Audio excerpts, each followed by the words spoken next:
Okay, welcome everyone to this week's YouTube Live. Here you've got Kerry Baker over there and me, Ursula Mecabe. Kerry, you ready to get into it? I'm ready. Let's All do right, it. you take the first question. I'll take the second. All right. This is from Mr. Williams.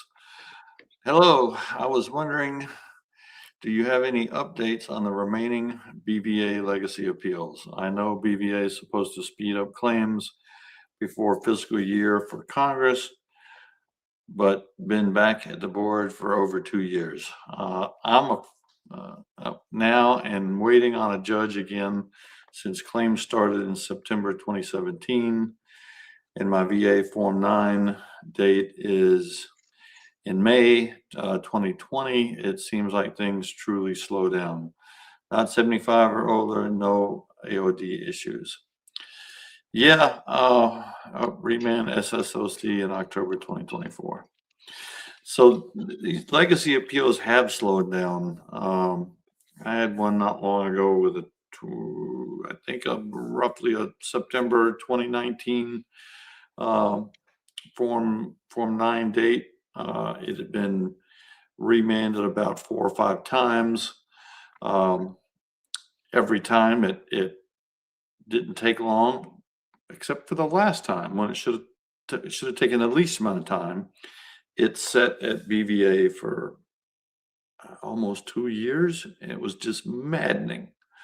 And there was no rhyme or reason for it other than they either lost cases and found them and realized they had more cases than they thought they had, or they just took manpower away from the legacy appeals. That was the only thing we could figure. No information is coming out of them, at least from what I've heard. There may be some people with more info, but we have not heard it, unfortunately. So yeah, if you've got an old legacy appeal, it's still going on Form 9 dates. So, it just depends on where yours is in that mix. Unfortunately, it's not a whole lot you can do with it unless you have an advance on the docket issue. No, I think I remember, and maybe you remember as well, a couple of years ago, they talked about focusing on the legacy appeals at the board. And so Right. we were seeing a couple of years ago, we were seeing a lot more legacy decisions, Yeah. and then they just stopped. And I'm in the same situation. I mean, I think everybody is. If you have a legacy appeal, we don't know where they're sitting, how long it's going to take. We're sending in, requests for decisions and things like that, and we're still not getting a response. And one of mine is even an AOD for 75 years old, and it's been years. So I hope VA gets working on them. Like, they're old appeals and they need to be prioritized, but they're not. Yeah, I think the board's really dropped the ball on those cases. I agree. All right. Gene Ott, 104. Rating 60% skin, 50 plantar fasciitis, 50 radiculopathy, right arm, 40 left, 50 migraines, 50 sleep apnea, 40 neuropathy, left leg, 40 right leg, 40 eyes, 40 varicose, left leg, 40 right, 40 back, at 30 neck, at 30 mental health, 30% mental health was insomnia. Okay, so pending claims, got erectile dysfunction, MPS, fibromyalgia, previous DL. What would DL mean? Decision letter. Okay, previous decision letter stated requires aid in attendance and possible higher value for MPS 0 and sent me DBQ for fibro. Doctor completed 2680, listing MPS, varicose, IVDS, neuroradiculopathy. Requested SMCL, ANA, and a higher evaluation level to utilize Barry half steps. Thoughts? Well, I'm not gonna go back through and do the math, on all of the things that you had, but what I can tell you is go back to number 2, though, please. Since the fibro is not service connected, you first have to get that service connected before you're gonna be able to get aid and attendance based on that. So, if you're getting a 2680 and the fibromyalgia is one of those conditions listed on there, in addition to some other ones, you're gonna have to like, Barry might come into play, but it depends if you've got your neuropathies and all that stuff. First, get the fibro service connected if that's what requires you to need the aid and attendance. What I found is when you fill out a 2680 and you are not yet service connected for those conditions, a lot of times VA will come back and say, well, yeah, you need aid and attendance, but it's not based only on your service connected conditions. It's also based on your non service connected conditions. So we're going to deny your need for aid and attendance. So make sure that whatever you're claiming aid and attendance are things that you are actually service connected for. um, but if you are to get aid and attendance based on some of your conditions, anything else that equals up to 50 would be a half step. Carrie? Not really anything more. I mean, you got a lot of stuff service connected there. I would not be surprised that you need aid and attendance. Just the more things that are left over from the aid and attendance grant can all go towards the very half steps, you know. Um, and that's not to say you should try to get the aid and attendance on one or two things, even if it's three or four things, 4 or 5 things, and you've got 4 or 5 things left over that aren't causing the need for A&A. You can get half steps there. So, but a lot of times they're just going to say, well, you need A&A for all your service connected conditions and just lump everything in together. And that's what you got to look out for.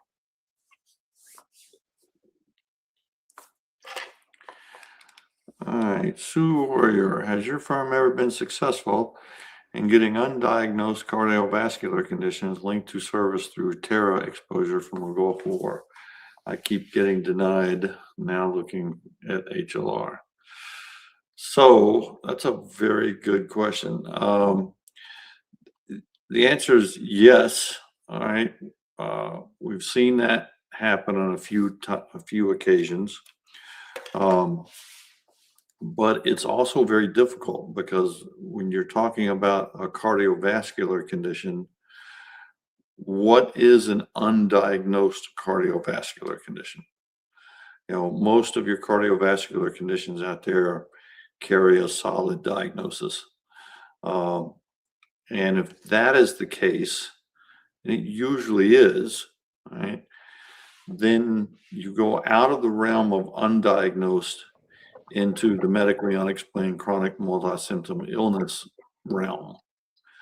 And there, the definition of that is a diagnosed condition with inconclusive etiology or pathophysiology.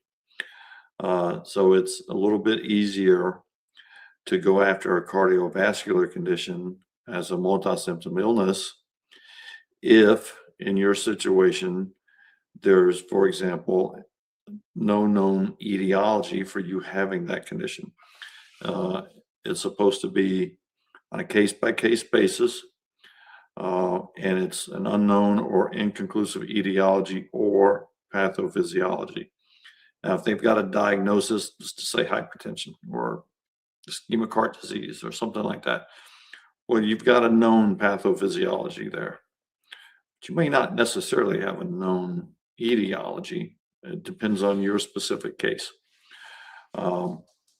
So that would be what I would suggest on that.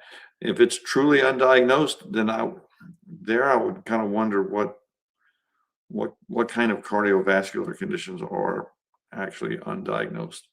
If you've got something wrong with your heart rhythm or whatever, they can't determine what it is. I suppose I could see that, but I just haven't seen one that I can recall where they couldn't at least pin a diagnosis to it. But so you've got both ways, and just remember there's two prongs to Gulf War illness. And if you're going Gulf War illness, apart from the Terra exposure, you don't need a nexus. You just need to show that it's either an undiagnosed illness or a multi-symptom illness. You don't need to show that it's related to an exposure. If you can show it's related to exposure, then it doesn't matter what the diagnosis is. As long as it's diagnosed, you've got the condition, you've got the exposure, and you got a medical link between the exposure and the condition. Now you're not in the realm of multi-symptom illness or undiagnosed illness under 3.317. I know that's a lot, but the Gulf War claims can get pretty hairy, get a little tricky. But hopefully that helps. Tiny. Two of a few. Uterine cancer. I had a hysterectomy in 1994-ish. The hospital may or may not have my medical records, and my surgeon is retired. What can I do? Well, let's go back. I'll answer that one, and then looks like they're each one. So 1994, a lot of times if you're trying to get records from then, they're not going to be available. A lot of hospitals and things purge them after 5 to 10 years, and they're allowed to do that. It depends on what you need the records for. So if you need them to show that you've had a hysterectomy, well, obviously, if you go to the doctor, they'll say that you had a hysterectomy. If you're looking at why you had the hysterectomy and what caused it, you should be able to find that outside of your records by a personal statement. Like you can say, I was told I had uterine cancer and I had a hysterectomy. But you can't always get those records. You could also get a buddy statement from, a friend or a parent or a spouse or a child that says that they knew what was going on at that time. So that would really just be my advice on that, is just try to get someone to say they know what happened, but it depends again on what you're looking for and why you need it. Kerry, do you have to input on that one? No, nothing. I agree with everything you said there. 3 of 3. The PACT Act claim that I'm seeking is, of course, not a presumptive claim. Are you anticipating that because of PFAS contamination at Fort Jackson, it will become presumptive? That's kind of a loaded question, because VA is constantly doing studies and holding these little meetings and things to decide what they're going to make presumptive at certain bases. I know for years they've been doing it with Fort McClellan. They keep talking about making things presumptive, but they don't. So, I mean, I know that the PACT Act required them to look at Fort McClellan as one of the bases.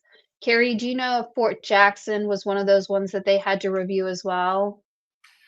Not that I'm aware of, and I honestly, not to not to burst any bubbles, but I don't see. It's my opinion. I don't see anything coming over the horizon on PFAS contamination. Yeah. So with that, I could be wrong. I think the research is just not fully there yet with a lot of stuff. So with that, you would have to do it case by case. You would need to prove the exposure was there. You would have to prove that you were then exposed to the contaminants that were there. And you would then have to prove that your condition is linked to that exposure. So that's a multi-step inquiry. It can be costly and time consuming as well. So if VA hasn't already conceded your PFAS exposure, you've got an uphill battle going there.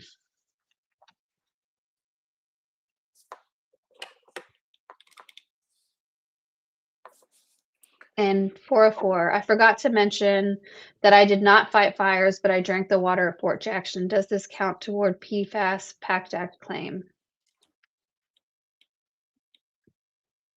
I don't know. Let me see here. Can I, Yeah, jump in. so again, my opinion here, but I don't, you're not really talking about a PACT Act claim here. You're just talking about a normal exposure related claim. I mean, do they have a legal avenue to consider things in the PACT Act? Yes. If you can show the exposure possibly occurred, they have to, they're going to do a Terra memo because that's part of just about everything these days. Terra was in PACT. They're going to do, get an exam with an opinion, but they would have done that anyway.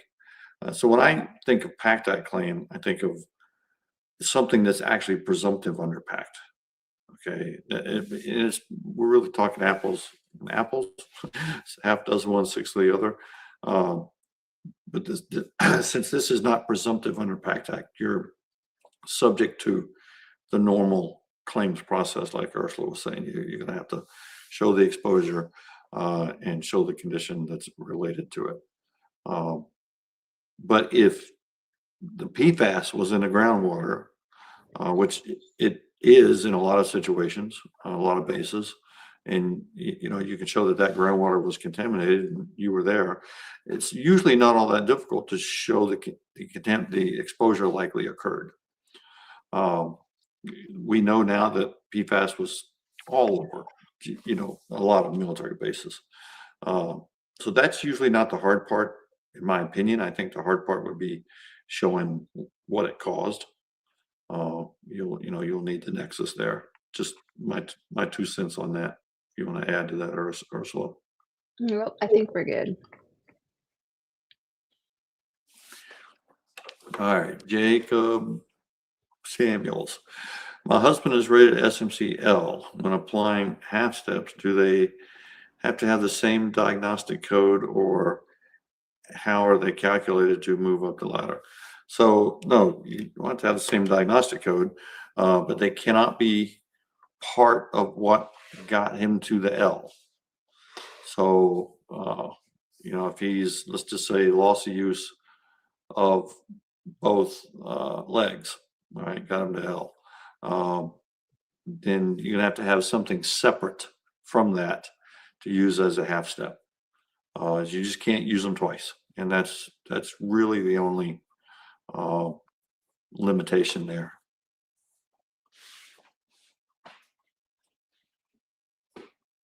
All right, Derek. I was service connected in June 2026 for GERD because I have dysphagia, but at 0%. I recently had an upper GI endoscopy procedure that had a balloon dilation in my esophagus to 6 millimeters, and I go back in 4 weeks for the same procedure to increase the balloon dilation to 8 millimeters. They also placed me on Prevacid indefinitely. Is this good enough evidence to increase my percentage? Should I wait until after my procedure to file for an increase? Kerry, do you know the actual rating schedule for GERD? Not off the top of my head. Here, I'll pull it up. Let me pull it up. You keep talking, I'll pull it up. Yeah, I mean, I don't see a reason you should wait. Because by the time, if you're going back in 4 weeks, you may have that procedure completed by the time they get to the case. The fact that you've had to get esophageal dilation, people don't do that if they can swallow okay and they don't have a fairly severe, esophageal stricture. I know that can play into an increased rating.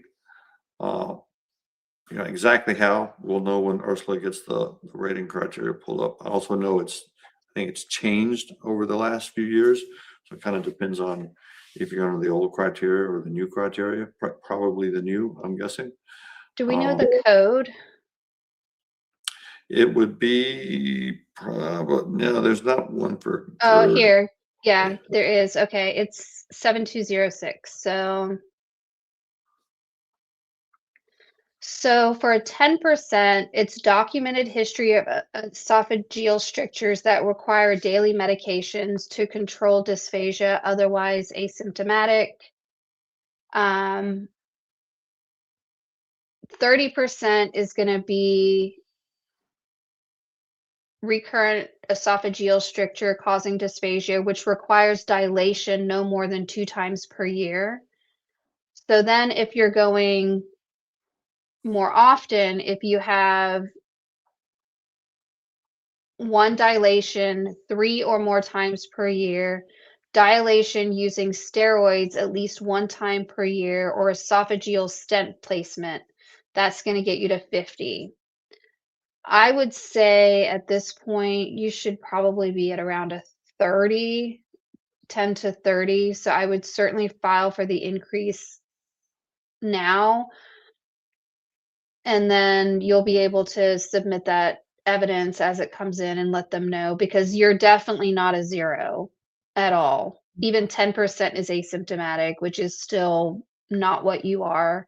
So I would certainly file for that now. Yeah. The old codes didn't get into dilation and all that like the new codes do. There was a little bit more ambiguous criteria. Yeah. Yeah.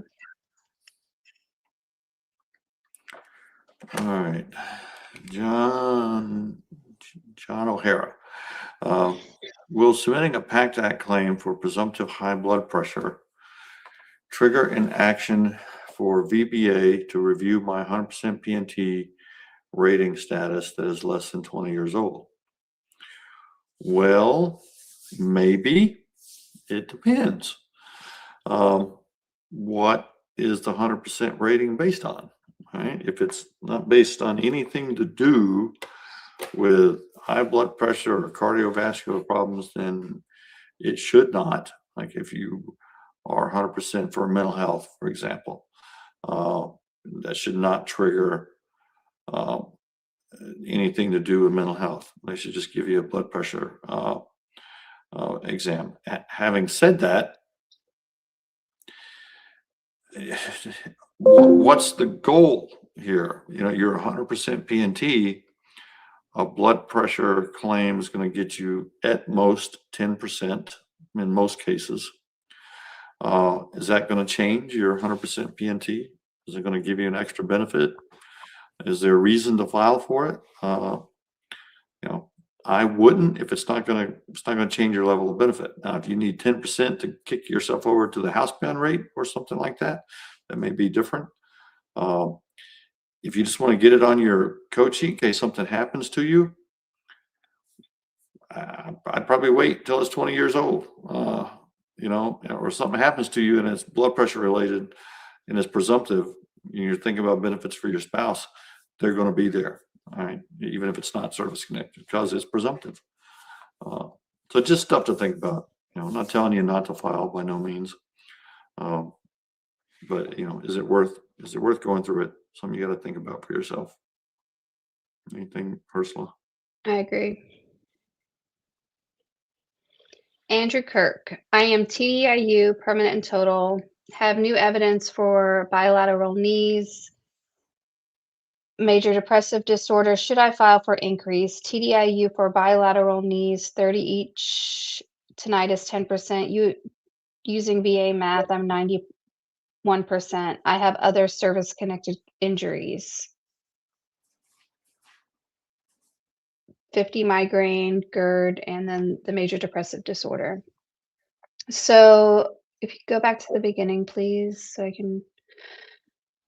So if you're wanting to be 100% instead of TDIU, then you're pretty close to getting to 100%. If you're 91%, you need another disability rated at 50% to jump you up to that 100%, especially if you're 91 rounded down. What's your reason for wanting to file? to get to 100% when there's gonna be no additional benefit for you, um, unless you wanna go back to work. So if you want to go back to work, you're like, "I really need to go back to work," you feel like going back to work, then, yeah, go ahead and file it, but what's the end goal? You're already receiving 100% payment. Filing for these things is gonna keep you at 100% payment. The only upside to it is you could go back to work if you wanted to without any worries of that benefit being taken away. So, I probably I mean, again, it depends on why you wanna do it. So, Carrie? Nope, you're drinking my Kool-Aid, Mhm. in case y'all can't tell. James, we'll just leave it at James. All right, part one. See, you don't say how many parts. That makes me nervous. Like 20 parts. Hi, HP team. And thank you for your service, Kerry. Yeah, you're welcome. I'm already 100% P&T and looking to explore ways to qualify for SMC based on functional need. I drop things, unable to walk for 2 minutes without stopping majority of the time. I do not smell 100% of the time. Flat feet, use a cane daily, have knee ratings, none for ankle at this time. Special inserts from VA, unable to lift my arms above my head normally. I'm looking to understand how to make multiple ANA routes. I'm not yet TBI diagnosed or have residuals except for migraines. How do I separate things effectively? All right. I don't know that I can answer that 100%, but you've got a tall order there. You want multiple ANAs. I go back to part one. All right. So if you wanted, with everything you said there, if you were to say you want ANA, then I would say, all right, it sounds like you have enough there with the fact that sounds like you have trouble holding on to things. You might need some assistance walking. You can walk for 2 minutes without stopping. How far can you walk with that cane, or is 2 minutes with the cane? What happens at 2 minutes? Do you need a wheelchair? Do you need a walker? All of those things are important. If you're looking for loss of use of the lower extremities, that's obviously a very good way to get to one of your SMCLs or ANA. It's the same thing. Is loss of use of the legs. But if you can use a walker and you can go out and walk a block, you're probably not going to get loss of use. If you could only walk a couple of minutes without a walker and then you need a wheelchair, now you've got an arguable case there. Now, if you had all four extremities, you said you drop things, you're looking for two rates. You're not really looking for two ANAs, although that would do it. What you're looking for is two rates above L, all right, L or above. Any two rates between L and N get you to O. I think that's what you're looking for. You're at O and you need ANA, you go to R1.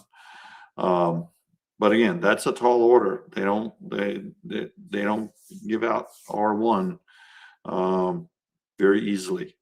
All right, so you say you drop things. Can you grasp and manipulate with your hands? Or is it because of something else that you drop things? If you can't button your shirt, brush your teeth, pick up a cup of coffee, what's causing it? Is it service connected? Can you show loss of use of the hands? If you can do the feet and the hands both, now you've got two rates at L or higher. L for the feet, M for the hands. I'll take you to O. If you can show loss of use of two or more extremities, upper or lower or a combination, and then need ANA on top of it. that's going to be 2 rates. If you need A&A separate from the loss of use, that is, you can't use them twice to get to the O. So there's no exact way to do it. Go to part 2 on his stuff. The smell, that's probably not going to help you. Flat feet, cane use, knee ratings, all of that's going to play into your lower extremities as a whole, probably. You know, unable to lift your shoulders. Is that what's causing the grip problem, or is that another problem?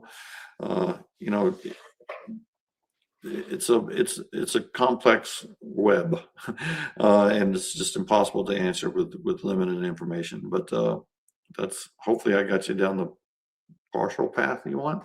Ursula, you got anything on that? The only thing I can say is you have to start with L. Yeah. So that would be your first step, and then see what happens from there. By the looks of this might mean that you need the help of someone else. So even if you're not going for loss of use, you may still need the help of someone else in the aid and attendance, which would also get you to L. But to get any of Yeah. the higher ones, you might have to start with L. Yeah, and look, sometimes 1 L is all you can get, and that's not a bad. I mean, that's $5,000 a month, roughly. You know, for A&A, that's not a bad position to be in. Not, I mean, not a good position to be in that kind of need. But yeah, I agree with Ursula. Start with the 1.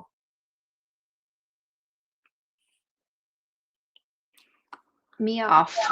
All right. How will an IMO help tying depression and anxiety to tinnitus or tinnitus? What does my doc have to explicitly say? Been seeing a psychologist for the issue for 2 years, been denied twice without the IMO. Hill and Ponton also said they can provide a doc to do an IMO. How long does that take, and should I just use my own doc? Well, we do have access to experts that can specifically do reports like that. One thing I would caution you on is here you're dealing with a mental health condition or a non-mental health condition, so a medical condition leading to or aggravating a non-service connected condition. So I don't think you would need a medical doctor for that, because I think a psychologist would have enough of the credentials to do it. And it's important that the doctor has reviewed your records. They know you. They should say how long they've been treating you. I need to explain how the tinnitus or the tinnitus makes your depression or anxiety worse or can cause it. You know, sometimes they talk about it being a two-way street and they both affect each other. But if you're trying to get secondary service connection to a medical condition, whether it's tinnitus or anything else, you know, you want to make sure that you've got it lined out in you've got this condition and it causes these symptoms. There should always be some kind of peer reviewed articles that are in there where they say, look, there's lots of things that have been studied in this. These are the things that are studied. And that's how we know that tinnitus can cause anxiety or depression. And in this case, I think that it is at least as likely as not that this person's tinnitus is or mental health is aggravated or caused by their non-mental health condition. So those are kind of all of the main things you want in there. A treating physician does get a little more probative value when you're dealing with the evidence when it goes up to the board or something like that. So, um, you know, that's going to be kind of what you want to make sure you get in there. Where I see nexus letters fail in clients' files is when they go to a doctor and they go see their oncologist, for example, and they tell their oncologist, well, it's because I was exposed to herbicides. And it's a very short letter that just says, I've been treating this person, and I think it's because he was exposed to Agent Orange. Like, that doesn't really do enough because maybe they haven't conceded Agent Orange. Maybe they haven't talked about other risk factors. Like, there's a nexus in there, but the courts come in and they're like, well, you didn't review the file. You don't know that. We don't know if they were even exposed to Agent Orange. And you didn't put any information in that letter that shows us that, studies have been done on this. And so that's one of the biggest things is just getting a nexus isn't really enough. It does have to have certain other elements in it so that when it goes to the board or it goes to VA, it's harder for the board to say, look, we're not going to listen to that. We're going to listen to the CMP exams first.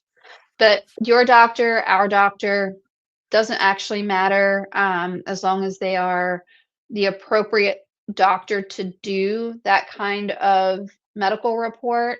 So it's just, with us, we're going to look over the report and make sure it has all of those things that are required.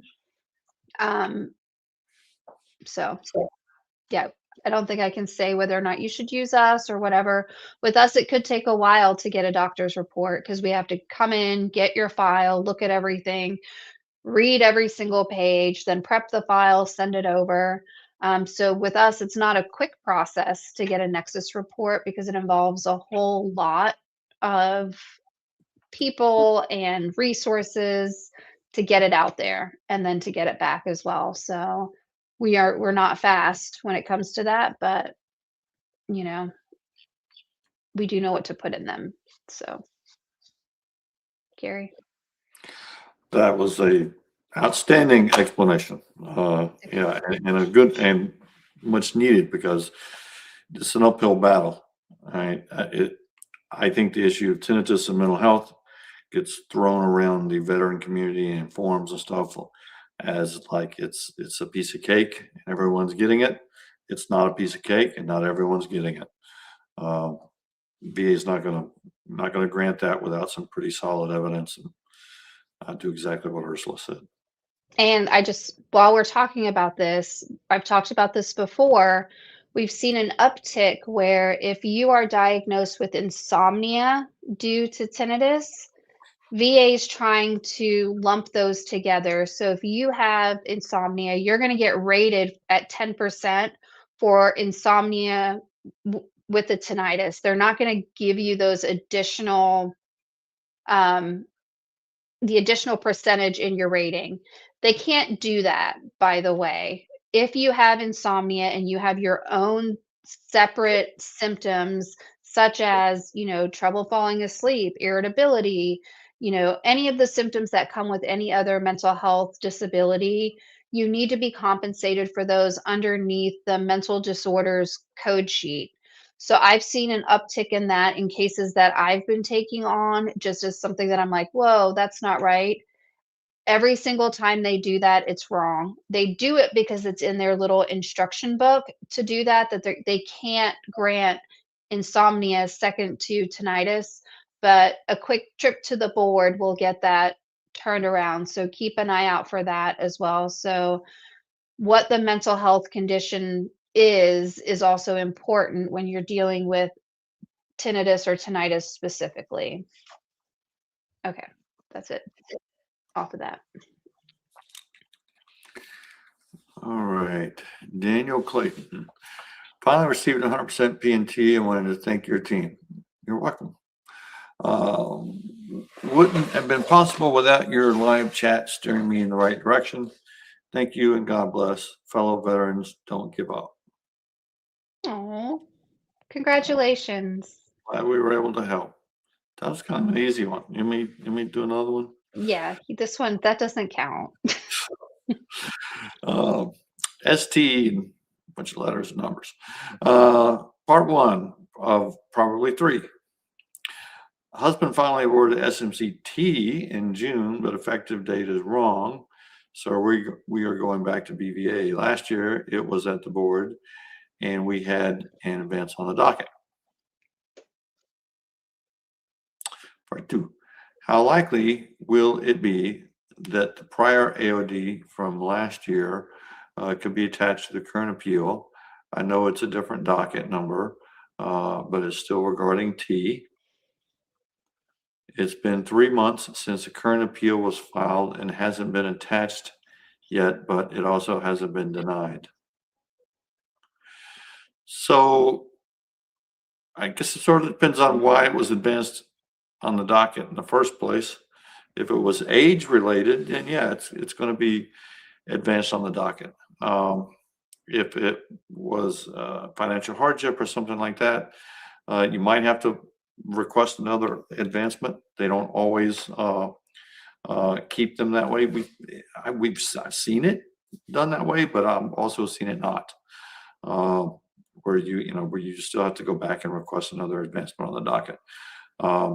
Sometimes if it was financial hardship, but you got SMCT and you're getting $10,000 a month, they might not look at it as financial hardship anymore.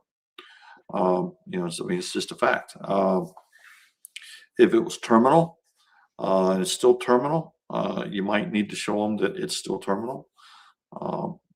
They are getting a little bit pickier when it's not age related. If you just submit a request and tell them why, and there's no proof with that, we're seeing a lot of those type of sort of ambiguous requests denied.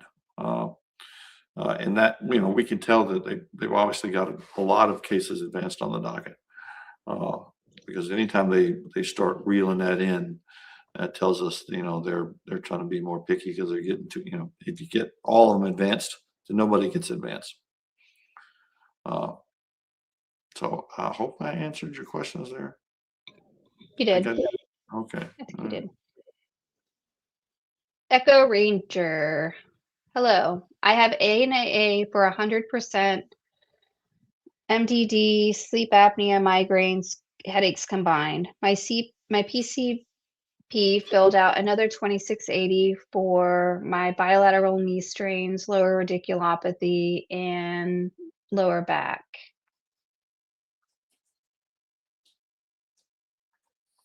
Being that I already have SMCL, what SMC would I qualify for when I get another ANA award? Well, because you're already L for one set of conditions, and it looks as though you're trying to get L based on separate conditions, it seems like kind of lower extremity things. If you were to get an L based on your lower extremities, because you have an L and you've got another L, that's going to take you to O with aid and attendance, which takes you directly to R1.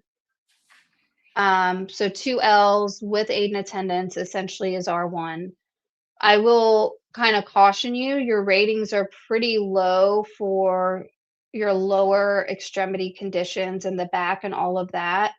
You may get some pushback on that, but because they are separate and you're separating them out, if you get it, you're looking at R1. I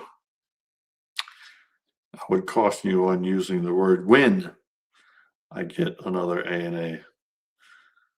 If Ursula alluded, it is most certainly if. Yeah. Not to pop a bubble again. I always pop bubbles on these things. No, that's okay. I was kind of like, you got to be kind of careful. It's hard to get another ANA and it's hard to get to R1. But I mean, you're kind of on the right track. You've got your conditions kind of separated out, which is good. You've got the makings for it, but maybe just right now you're not going to qualify for that second one and you have to wait, or when things get worse for you. So, but good luck, Echo Ranger. I'm here for you. Let me know how that works out. All right. Leander Savoy. I hope I did that right. But hello, I did a HLR for effective dates. For 6 of the dates, 4 of them were granted, 2 of them were sent back for error. Now I have to go for a new CMP for both of them. Does the favorable finding good Does the favorable finding good? Is that it? Am I missing something there? I'm not sure what the question is. Does the favorable finding good? I think the favorable findings that were in any of those decisions can't be taken away absent of, them making a finding that they were not favorable findings. So if that's what your question is, they can't take those favorable findings away. Yeah, they're binding once they're made. Yeah. Doesn't mean they won't try sometimes, but they have to do so on the basis of clear and unmistakable error. Yeah. And that's hard. Yeah. But we have cases like that all the time where you think it's an effective date issue. Why would you send it back? Just look at the file. They get sent back all the time. Yeah. All right, living with Russ. If I am SMCS based on TDIU for mental health with K, will this create support for a higher SMC? Or do I have to get A&A to move up? So that's kind of like if you're already TDIU and you have SMCK, if you don't have any other service-connected conditions, right now there's no way to move up. To get housebound, you need other disabilities that equal 60% or be actually housebound. That's to get you to S. If you need aid and attendance based solely on your mental health, specifically for things like keeping yourself safe, watching over you, making sure that you're not hurting yourself or others, then that would be going for L or aid and attendance. But if all you have is the TDIU for the mental health, you're going to have to get some other things or aid and attendance. So Yeah, and keep in mind, if you got A&A, you would literally be moving up. yeah. All right, Damon Harris, 1345. I have sleep apnea and use a CPAP machine. Should I file a claim for as primary or secondary to my already approved PTSD or tinnitus? Well, I suppose I would have to ask, does your PTSD or tinnitus cause or aggravate your sleep apnea? We've seen it both ways. I think I see it more often related to PTSD than to tinnitus. I think you've got a pretty heavy road to travel, a hard road to travel when you go for tinnitus and sleep apnea. You've got a hard road to travel. The sheer fact that you're trying to get sleep apnea service connected secondary to anything.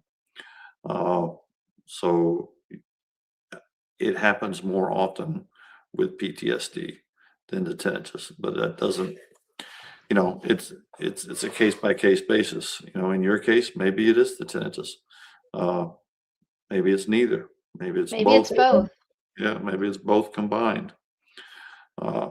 So, I can't just answer a question like that without knowing your situation.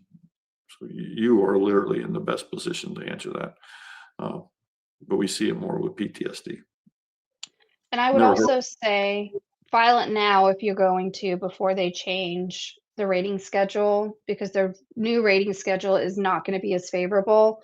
So if you file it and down the road you are able to get it service connected, you can link yourself up to the current rating schedule, which is where you would want to be. So if you're going to file, I would file it now. Cecile Dixon. Last week, I wrote I had 0% rating for IBS in April. The reason for my 0% was my symptoms were not documented. July, I went to see my PCP, who then documented all my symptoms and a specialist referral. The specialist visit is on the 14th. My question was, will the VA think the symptoms documentation was done on purpose to get a higher rating? The last time I had no C&P exam, just records review? I don't think so. I mean, if you're going to see a doctor and you didn't have documented symptoms and you're going to see someone and they're now documenting them, um, I know I wouldn't look at that and be like, "Oh, she just wants a higher rating." You're getting your symptoms documented. I wouldn't have any kind of anxiety about that or worry about that or think of the optics of that, when it comes to your rating. I don't think there's anything wrong with that. A doctor is not just if I go into a doctor and I'm like, "Hey, I just filed some claims with the VA. Can you tell them I got all this stuff going on?" No doctor is gonna do that. And especially if it's a VA doctor, like, they're going to document the symptoms that you have. They're gonna document your subjective symptoms and your objective symptoms, and they're all gonna be written in there. So, I wouldn't worry about that. I think go to the doctor, document the things that are wrong with you, and don't think twice about it. As long as you're telling the truth, doesn't matter. Okay. I agree. Uh, thank, Mr. Brinson, thanks Helen Ponton, especially Kerry and Ursula, the best SMC team in the country. whoop, whoop. We Thank do you, know, Mr. Brinson. We appreciate you. we do know our SMC. We do know that. Yes. J. Rose, which path for SC sleep apnea injuries to lower extremities, back and I went to overweight I'm just going to start over there. Just rewind. Which path for SC sleep apnea? Injuries to lower extremities, back and I went to overweight program in service, or you know what? It just didn't do any good. Rhinosinusitis. Back and I, yeah, so yeah. And I was denied sinusitis, but my medical records say rhinosinusitis.